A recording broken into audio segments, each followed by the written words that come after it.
Hi guys, welcome back to Irish Footy Vlogs. Welcome back to another video of ours. Delighted to welcome JP onto the show. We're going to look back at Friday's games and Saturday's match, Sligo and Cork, and give our predictions for next week's games as well. I think we've won on Thursday and the rest are on Paddy's Day. JP, we'll start off at the Brandywell where Derry City were held 0-0 against Dundalk. Dundalk seemed to have a good record against Derry in the last number of years. I suppose Derry will be a little bit disappointed they didn't get the breakthrough in this game, but to be fair, I think Dundalk deserve credit because they defended fairly well in this game as well, didn't they?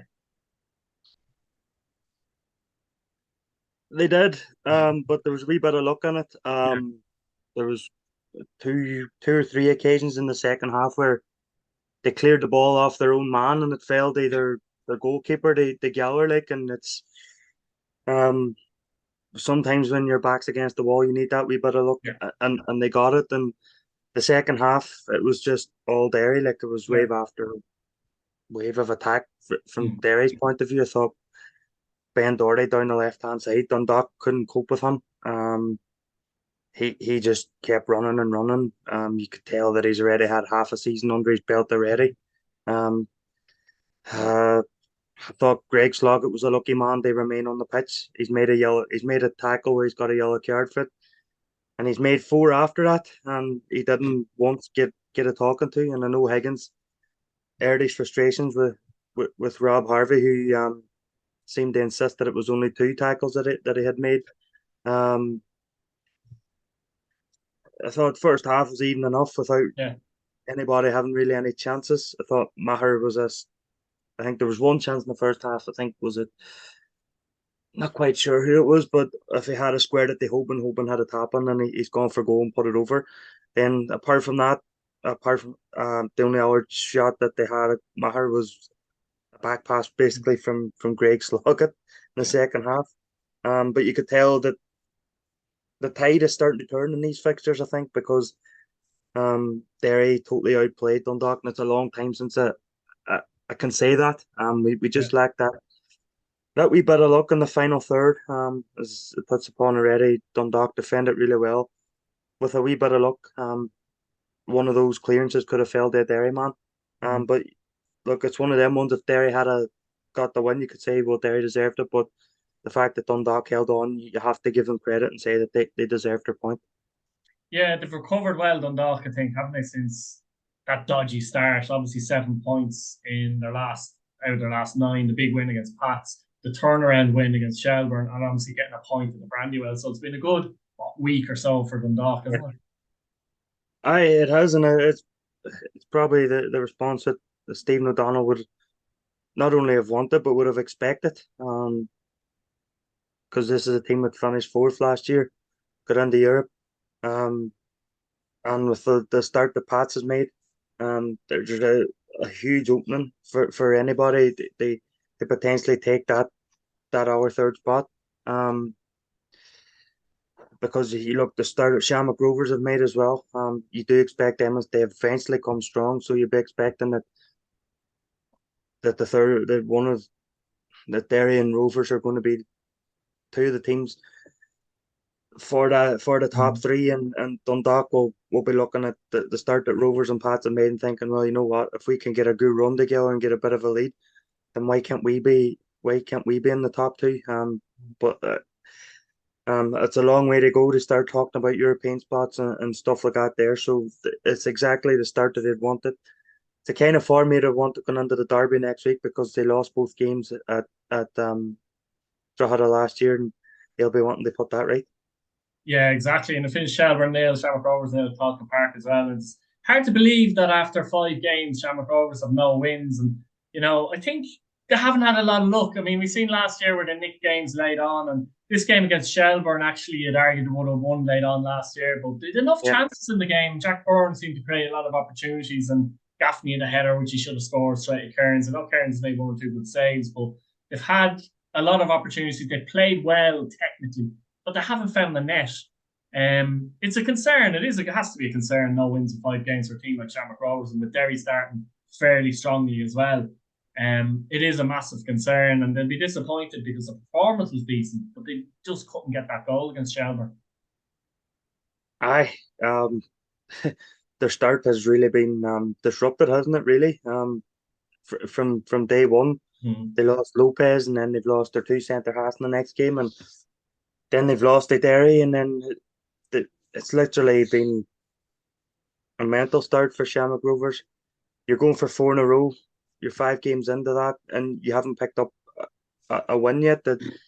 It's hugely concerning. If you're a Rovers fan, especially when you're 7 points behind Derry. The only pleasing thing for Shamrock Rovers and their fans was that they would have come off that pitch and seen the result at the Brandywell, because I think if Derry had nicked that game late on to go 10 points clear, even Shamrock Rovers would have been looking at that and thinking, you know what, it's a huge task they overturn. All right, yeah, there's still 30 odd games. They overturn it, but they will have come off that pitch disappointed, but at the same time relieved that they haven't lost any ground on Derry or Dundalk. Because I know Bows are top of the table at the minute, and Bows fans will no doubt remind me about that, but I don't see that I don't see that being the case in 10, 15 games time. But could be proved wrong, you know what I mean? So for Rovers, they've got Pats now on Friday afternoon. Yeah. It's a game where both teams need to get a win, so it's going to be interesting. But and I'm sure people have seen the video that's going around with I think was Sean Hoare and a fan being having a bit of a confrontation. The Is fan that a bit harsh though, from a Shamrock Rovers point of view? Because they've obviously won 3 titles in a row. Things aren't going well at this minute in time, but some of the performances, like the one against Shelbourne in particular there, they probably win that most weeks, if you know what I mean, putting in a performance like that. So it's not as if the performance are shocking, really, either, though, is it? No, because I watched the Derry game in the first half. Yeah. It was even. It was an even game. Even the second half, thought it was pretty even. They just lacked that killer instinct, and from what you said, they lacked that again against Shelbourne. Maybe a bit of confidence, just a little bit of confidence as well, like after that start, and suddenly now, because I think that they definitely win that game last year, but even if it's a late win. Oh, absolutely. You know, you seen the goal that they scored last year in this fixture at exactly round about this time of the season. They won it, and I thought the fan that posted that video is not doing his team any favors, because the other it's not teams like they're around not trying or anything, you know. no, but not only that, other teams around the league are looking at it and thinking, Shamrock Rovers are a meltdown. The fans are fighting with players, and all of a sudden, then people are speculating, oh, a couple of games and Bradley could be gone, and just absolute nonsense like that. And I just think whoever posted that video hasn't done his team any favors, to be honest, or her team any favors, to be honest. It's not helpful. They've won 3 league titles in a row. They've got the Europa League group stages last year. They're an absolute incredible team, an incredible squad. There's always going to come a point that you're going to find it tough, and that's where everybody needs to stick together and get through it, because they will get through it. It's whether that when they come through it, are they in a position they really go for it like they did last year, because we know that they are slow starters. We always say that, but they always get through the slow start, and then they just go out like a train. And last year I think it was 10 out of 11 wins, and that just took them away from the chasing pack. And do they have the ability to do that this year? Do they have the hunger, the desire? Will remain to be seen. But look, their performance against Derry I don't think was too bad. They lack a bit of luck. They were 1-0 up against Sligo, man sent off, conceding the last minute. Drogheda one up, down to 9 men, concede the last minute. They're 4 points ready. Derry, they get themselves back in the game. Derry score a great second, and then defend really well. Cork, you have to look at it. They were two down twice against Cork, 3-1 and 4-2, and they got themselves back into the game, got a point out of it. So they are showing a lot of fighting games. They just need to try and get that over the line now, and be interesting to see how Thursday night's game goes, or Friday, sorry. Okay, yeah. From Shelbourne's point of view, they're very Marino-esque, aren't they? Duff has them set up very Marino-esque. They're not going to score a lot of goals, but they're very No, difficult to play against them. It's very difficult to. I never overly create chances against them, but in general, it's very difficult to create chances against them. They're a very tough team to come up against, I think, and it's going to be like that all season. But I can see them getting a lot of draws because of that. Like not too many wins. They'd be tough to beat them. yeah. I think last year was probably allowed to be that sort of performance because they were only new on the block. They changed from part time to full time. They wanted to establish themselves in the division. They reached the cup final. This year, I'm sure that they'll be looking for a wee bit of more progress on that. As you say, they're not going to score a lot of goals, but they're not going to concede a lot either. They're not going to go out and get beat 5-0 or 6-0. Um, it's whether they can, and I think I might have spoken about this towards the end of last season. It's about whether Duff can take what he got from last season and expand on it and make them make them a wee bit more um expansive without leaving themselves wide open. He's still not Because doing that, in my opinion, in the games I've saw. no, In the last two home games against Shamrock Rovers and Bowls, they would have taken the 4 points all day. But he's still not quite doing that, in my view. He's it's still a bit air caution with Shelbourne, like you know what I mean. yeah, and it's down to, does he have the players? Does he trust the players to be able to do that? I'm sure he does, but does he have the players to be able to do that? Now we know at the start of the season or pre-season there was talk of outside investment coming in that didn't come, so he's probably maybe had to adapt his recruitment. They still His, don't, JP, have attacking players. Like Matty Smith, obviously, Jack Moylan is a very good footballer, and Levy came in along from Reading from what I've seen, looks good as well. So they still have kind of players that now at the moment they don't have Sean Boyd, so they haven't got that player up front that she can hold up the ball and can play off and that kind of bring thing. So I players think into he's the a game. loss at the moment, isn't he? Oh yeah, absolutely, because he not only holds the ball up and Brings he everyone else brings in. he brings everybody else in the game. Like we didn't see the best of Matty Smith at Derry City. I know the year before some Pats, he was the top goal scorer down there, so we know that he has it in him. Yeah. It can Duff get it out of him. With him and Sean Boyd together link up well. Shelbourne they're a tough team to work out, to be honest with you. You've got fans that are saying that it draws, yeah, and draws are all right. Fair enough, it is draws against like Shamrock Rovers and stuff like that. Yeah, it is all right, but you do want to see a progression from year on year, and I'm not quite sure that we're seeing that yet from Shelbourne. I know it's early days, but it's but we'll have to wait to see as the season goes on and see is there any progress in them, because um I think eventually people might get fed up with what they're watching, and not really getting the ones that you probably think that you should be getting, to be honest. Yeah, I agree with that. Finished at Richmond Park, St. Patrick's 0, Bohemians 2, Afalabi and Williams deep in the stoppage time. And one thing I noted here, JP, obviously Pats are ninth in the league after 5 games. Only UCD have conceded more goals than Pats this season, which isn't great. And again, there was an element from a Pats point of view of the architects of their own downfall with some of the defending. I think for the first goal, it's just too far standoffish. You know what I mean? Ali Koo can pick it up in the dangerous area, turn and have a look.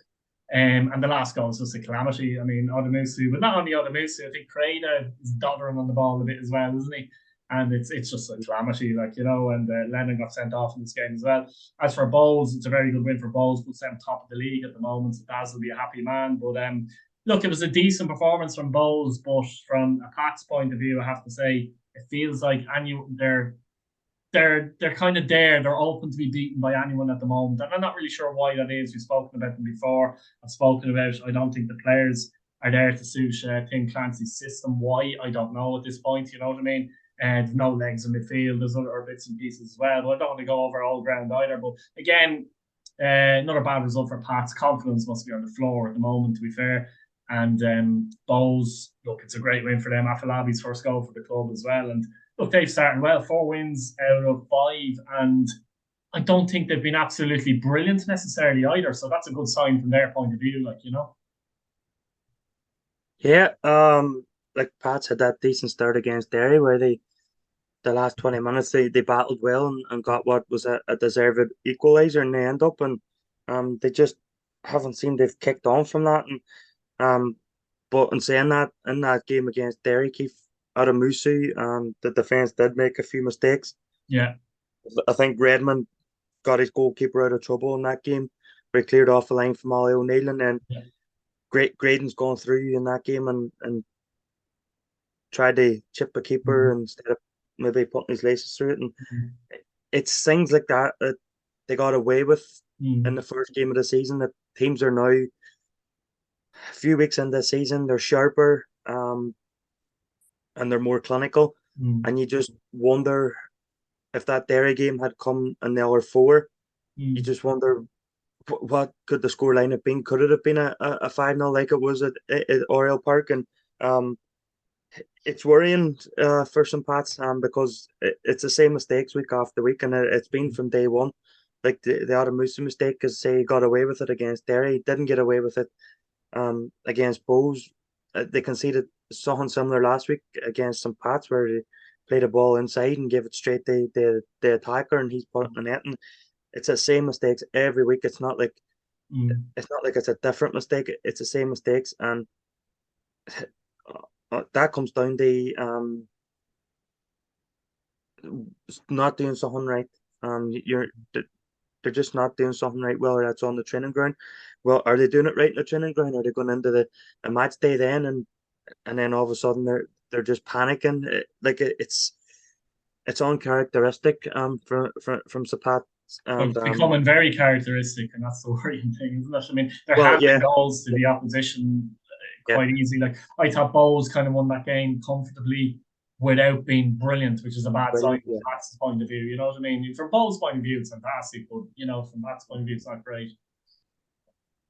No, it's definitely not. And it doesn't get any easier because they're going to Tala next week. Now we know they in the past they've had a good record at Tala, even when their backs has been against the wall going to Tala Mm-hmm. and they've come out at the right end of it. But for Bows, like it's a fantastic start. The Shelbourne result aside, where I think they were the dominant team up until they got the man Red sent card. off, and um, it's been a fantastic start. And uh, I know Daz said he was going to give Divine 6 months. At the back end of You've been last year, giving them but 6 years now, JP. I told him you have to give him a lot more than that because like Ridiculous. let's not Sorry, forget Daz, that's ridiculous. Declan's managed 4 full seasons in this league and he's qualified for Europe in three of them. JP is need the type of manager as well that gets quick reactions as well. Yeah. You When know, he came in, the first time he came in, he took over from Stephen Kenny, which was hard shoes to follow. And he had a near enough put a brand new team together, got fifth, won the cup, built on it the next year, finished fourth, got into Europe, then lost his job, and then he came back the second time. The mm. club was on the floor. He managed to galvanize the team together again. Um, Again qualified for Europe, and um, then the following year was a COVID year, and everything just seemed Yeah. just go wrong, and it fed into the, the start of the next season. And as I did say when he came in, he was a manager that would bring stability. Like Bows were a team that were going the wrong direction. He came in and he started to bring a bit of stability, and not only that, he's starting to elevate them Mm. again back towards where they were Mm. with Keith Long, and it's But just about can they maintain it is the main thing or is the main question. But I think there's an opening there, like you see Pat struggles and that kind of thing. Certainly for top forward, there's an opening there Yeah, for them to get things right. And like as you said, he is the type of manager that seems to be the perfect manager to pick a club up if they're on their knees. Now, sometimes he might be able to progress that over the course of a couple of seasons, but yeah, he can really build a foundation, though. That's what he's yeah, very good for the at. next man. Yeah, Yeah. he's very good at that. He's very good at that. Um, and you can see it now. You can see it now at Derry. Yeah, I know since he's left Derry, Philip Bedordy has concentrated on Derry and whatever. But I remember in Roy Higgins at the end of Roy Higgins's press conference after replacing Devine, the chairman turned around and said that Rory Higgins, he was bringing them in. They won Derry the league basically, and it was from that moment forward. So you could maybe, and I know when he left Derry were on at the rock bottom of the table, but it was a squad that probably shouldn't have been rock bottom. Mhm. But it was maybe a squad that and a management team that had maybe lost confidence in one another. But great to see him doing well at Bohemians, because he's a great guy, a great coach, and he's got a good number two beside him as well, and Gary Cronin. So as you say, there's an opening there now with the start that Pats and Rovers have made. There is an opening there now for another team. They say, you know what, if we can stick a run together, we can make our claim for that top three, top four. And why can't Bulls be? Why can't Bulls be one of them teams? Absolutely. Yeah, it's definitely installed more fight in the And boys. sorry, and the thing is touched on already. Devine knows how to qualify for Europe as well, as I say, because he's ready. He's done it 3 out of 4 years, so he will know what he need. He will know what he needs, and he'll be getting it through his players. It's probably not this early in the season, but as the season goes on, he'll be looking at it and he'll be saying to these players, "This is what we need to do. This is how we're going to go." And if he's want to if he's want to get in that top four, this is what you need to do, and this is what I need to do. Definitely finished UCD nil, Drogheda United won at Belfield, Adabo Jaeger with the goal. And to be fair, judging by the highlights, Drogheda were full value for the win, even though they scored with 70 minutes to go. They had a lot of opportunities in the game. Mark had an opportunity, which was he probably should have done better. He cut inside, he probably should have got shot away quicker. He could even slip Draper in. Draper the chance as well. And yeah, they just looked like the boss of the game more or less, Drogheda. And again, another good 3 points for Drogheda, and we'll talk about the Dundalk derby later, but they're level with Dundalk in the table and they're fifth, and yeah, they have to be satisfied with their start, Drogheda and UCD. The wheels have fallen off slightly, but maybe that's not a surprise either. Aye, well, you have to look at this time last year. I think after 4 games, Drogheda had no points. And they've got 8 after 5 this year, and they have to be satisfied. Like they've got a point against Shamrock Rovers, um, and they battled right to the end in that game. They get their point and point away at Shelbourne. They've beaten UCD. That's the 3 points that they would really have wanted. Because Well, at the start UCD of would have targeted that game, probably thinking that Drogheda might be yeah, down there with them potentially, so they would and really. exactly as but say that because everybody's talking about Drogheda being the team that's going to be in the bottom two with UCD, and UCD have played the two teams that they would have looked at and said, right, we targeting them for 3 points, and they've lost both of them in the space of 7 days. So it's a bit of a kick in the teeth for them. For Drogheda, fantastic result. 1-0 win away to UCD. Now we know the UCD Bowl is often a tough place to go. They made it difficult for teams there last year. I Well, think they Drogheda beat. themselves lost at the back end of last season at Belfield 2-1 as well. Yeah, So just about to talk, mm, mention that, and I think they Dundalk lost down there too last year, didn't they? yeah, yeah. Sligo may have struggled. They get a result down there too, so they have in the past made it difficult. Um, but they started the season, as we say, with a point away at Dundalk, and you're thinking, God, here we go. And the second game against Sligo, where they maybe felt hard done by, but they've had 3 resounding defeats in the space Mm. of 7 days, and it's looking grim for them. But we know that they're a team that'll not give up. They'll keep battling. Um, and yeah, it's going to look bleak for them because, as I say, they've played Drogheda and Cork in the space of 7 days. They lost both. It's not going to get any easier for them. No, and the Saturday game was a bit mental, and Cork City are becoming a bit mental. They drew 2-2 away to Sligo Rovers. And again, Hakkinen and Keating had them 2-0 up, and Clancy gets one back with 11 minutes to go. And then we'll talk about that in a minute, but the Marshall late penalty made it 2-2. And it's a strange one because if you'd asked any Cork City fan, you've got Shamrock Rovers away and Sligo Rovers away, they would have torn your hand off for 2 points. But Yeah, because of the circumstance of the games, they'd be very disappointed. Particularly with this one, though, because you know, they were cruising. The chances actually to go 3 up. You know, you turned in the break. Keating had another chance. He's started very well, by the way, joint top scorer, 4 goals. But you know, Sligo get back into the game. They do pin them back, put them under pressure. Now, the penalty itself, no, I'm not having it.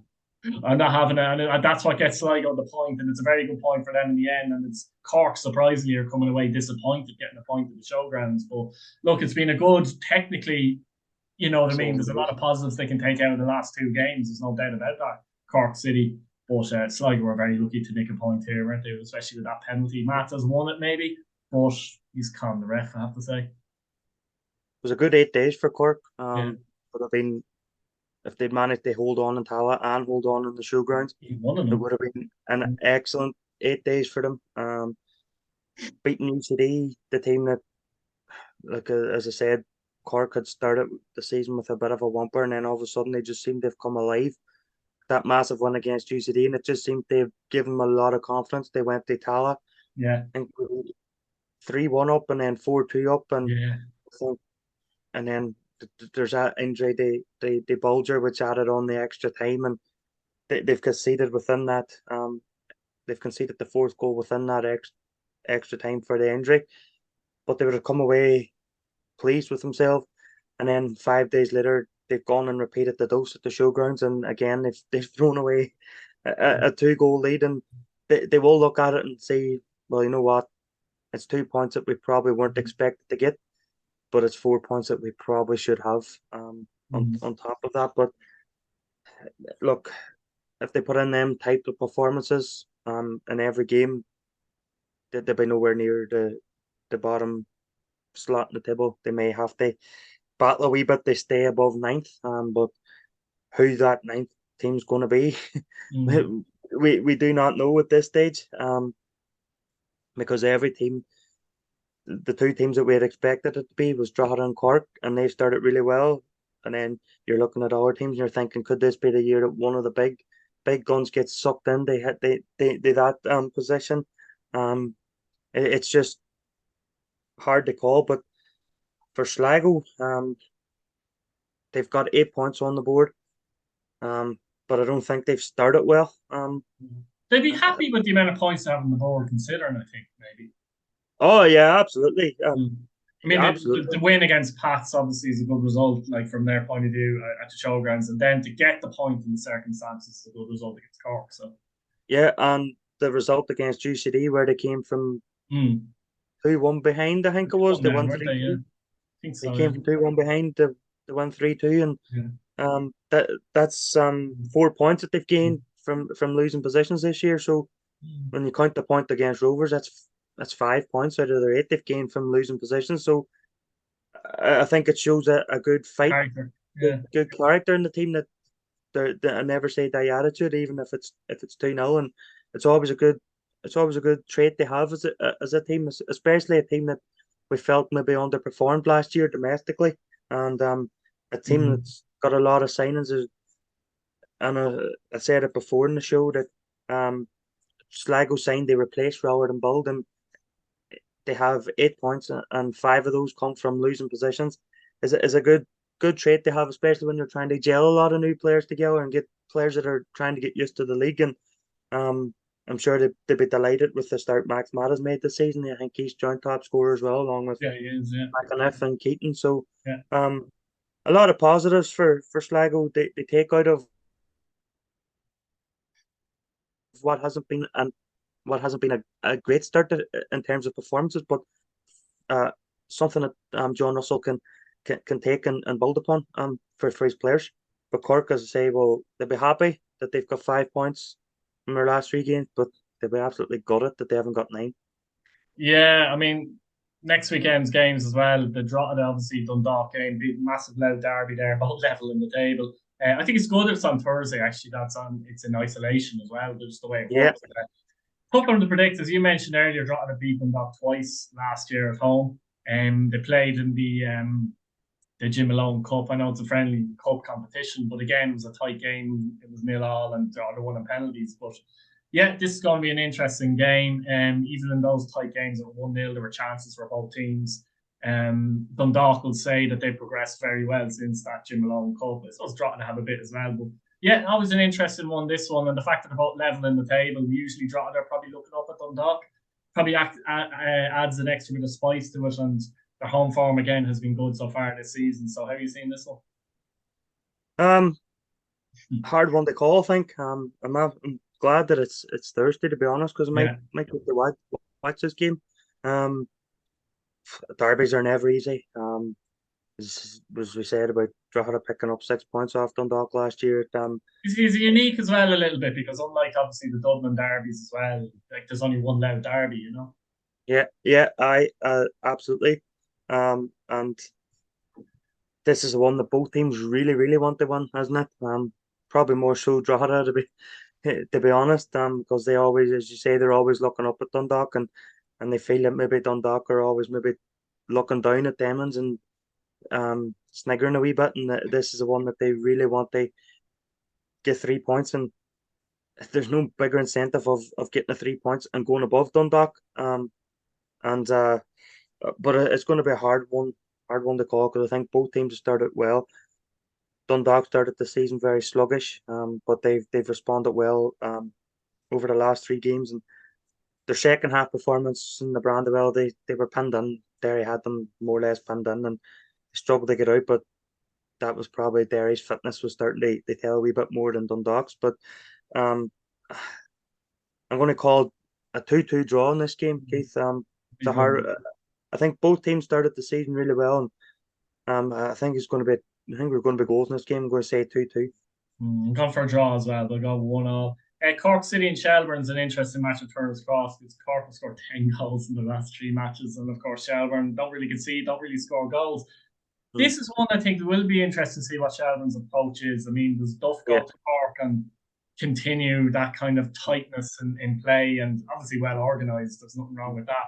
But, you know, you think Shelbourne should be capable of trying to take the game to Cork as well at the same time. But I don't know. I'm not convinced Duff will do that. Cork be a massive crowd. There's no doubt about it. Shelbourne coming to town. There's a bit of a funny rivalry there between Cork and Shelbourne as well, strangely enough. Again, it's a tough one to call, isn't it, JP? I'm with you on this. This is a type of game where I'm talking about that if you're Shelbourne, this is a type of game if you're a Shelbourne fan that you want to see them take the game to the opposition because Shelbourne should be this season looking at themselves and feeling that they're superior to Cork because they've already had that year's experience in the Premier Division. This is the type of game that if you're going to Turner's Cross, a Shelbourne fan, you're probably thinking, right, we have to go. We have to take a game to Cork because they've been tipped to be one of the teams that's going to be fighting the relegation spots. At this minute in time, Shelbourne are behind them in the table as well. So. That's what I mean. But that's my point is that Cork are one of those teams that are tipped to be the team that's fighting around, and Shelbourne are going there and they're looking up at them. Difference, but still, you know what I mean? Yeah, and they're thinking, right, but I'm not convinced that Damien Duff's going to do that. It's probably going to try and keep it tight, which I don't understand if it's going to Brandywell or Oriel Park or Tala and playing that way and not wanting to get a hiding. But when you're playing Alexa Cork or you're playing Alexa Drogheda, UCD, these are the games where he has to let the shackles off and allow his team to express himself because this is the type of game where they could play open and not get punished. Where they would maybe get punished in other games. And I think if he does go with that approach, I think Cork will win it. If he does go with that approach, I think Cork will win it because I think Cork will find a way in Turner's Cross.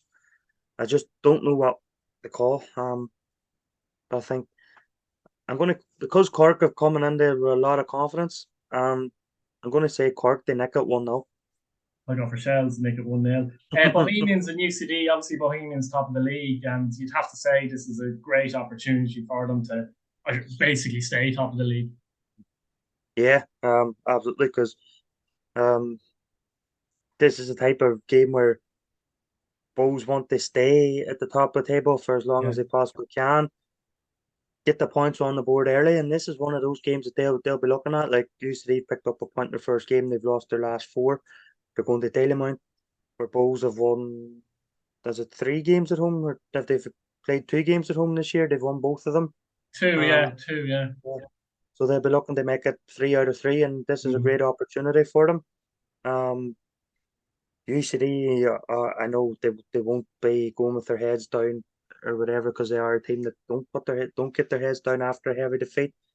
They've had 2. They've had a 5 and a 4, and they've had a 1-0 defeat to Drogheda where I don't know if it was a battling defeat for them, but nonetheless it was a defeat. But this is one where was one where they want to maybe go, and if they lose, they want to put on a good performance for themselves to show that they're still a team, hard team to beat. But um, I'm going to go for Bows to win this 2-0. Yeah, I've got 2-1 Bowls. Derry City and Sligo, Northwest Derby. Another game at the Brandywell. How you seen that one? Taking a lot of confidence out of the second half performance against Dundalk. Roy Higgins said the second half performance was the best Derry played all season, and I tend to agree with him. We just couldn't get that killer instinct.